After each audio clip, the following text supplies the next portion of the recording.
Deputy John Brady, you have just over 6 minutes. Thanks, Count Corla. Minister, last week I received a phone call from an old age pensioner named Stephen from my constituency of Wicklow. He lives in Arklow, Minister. The day before, he had buried his wife, who he had been married to for many, many years. The day after that, he received a bill, which I have a copy of here, from Irish Water, demanding €324.64. The bill is not that high because of the excessive water usage of Stephen. It's because he simply wasn't in a position to pay that bill from the outset. That bill followed on from a series of texts and phone calls from Irish Water. In 1 week alone, he received 9 phone calls from Irish Water, pressuring him into giving something simply that he hadn't got. Minister, Stephen is one of the 755,570 people living in this state in poverty.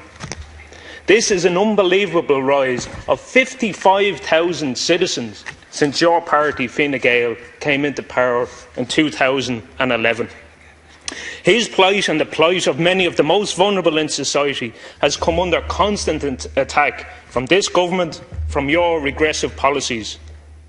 And the abolishment of the bereavement grant in 2013 was one of the meanest, most ruthless and uncompassionate cuts imposed by your party, and has made it very difficult, if not impossible, for people like Stephen to bury their loved ones with dignity.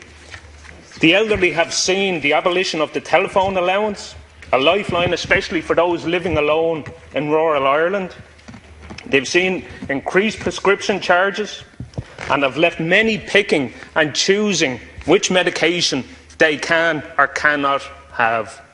They've seen a reduction in the household benefits and the cutting of the fuel allowance from 32 weeks down to 26 weeks, and that has had a devastating impact on people like Stephen right across this state.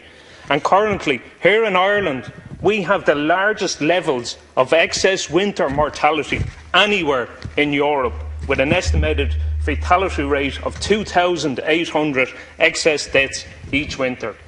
The imposition of water charges have compounded the hardship on some of the most vulnerable people in our society and have impacted disproportionately on low-income families. While the government can talk about the GDP growth and being the fastest growing economy in Europe, we are also a country with 1.3 million people experiencing deprivation. According to the CSO figures, 750,000 people living in poverty here in this state. And in research carried out by the Mandate Trade Union, 1 in 10 people are experiencing food poverty.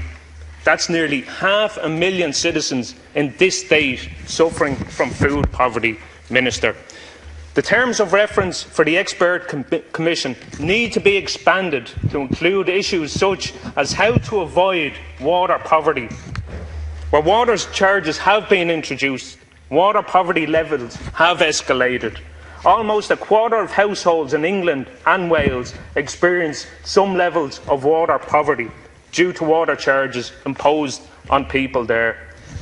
Water, Minister, is a basic human right and not a commodity. Minister, Stephen and his recently deceased wife were 2 of many thousands of people that marched in Wicklow and right across this state, not for the suspension of the water charges, but for the total abolition of the charges.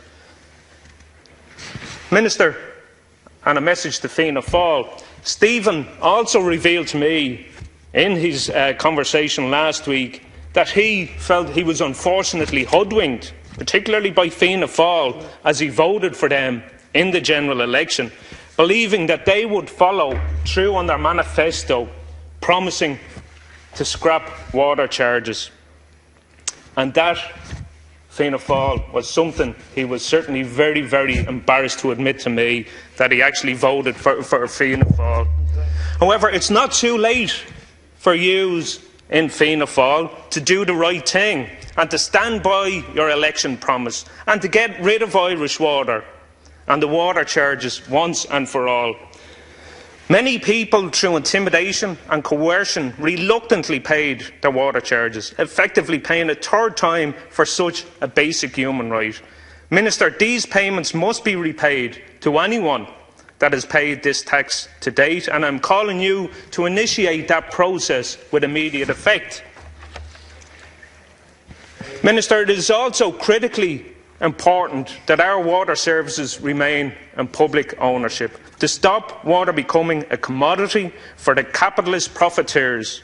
The new Minister, has said the government wants to keep our water services in public ownership. Frankly, I have no faith in your words or in the words of this government, and certainly there is no guarantee that the next government, whoever they may be, bar Sinn Fein, would do so either. The only way to ensure that our water services remain in public ownership is to set a date for a referendum and enshrine it in our constitution. And there is no reason why that date cannot be set with immediate effect. We don't need to have the findings of a commission. I'll finish on this, Cathaoirleach. Minister, people like Stephen need a break. They don't need to be another negative statistic, consigned to live out the rest of his life in fear and deprivation because of the regressive policies of your party and the party over here on my left. Minister, do the right thing. Thank you, Deputy. Abolish the charges with immediate effect. Enshrine the right to the ownership of water in our constitution, and that can be done with immediate effect. You're eating into Deputy O'Sullivan's time. Thank you. Thank you very much. Deputy Janet Sullivan, you have Thank you, 30 minutes. Cathaoirleach, and I don't mind meeting my time because I won't need my full amount of time.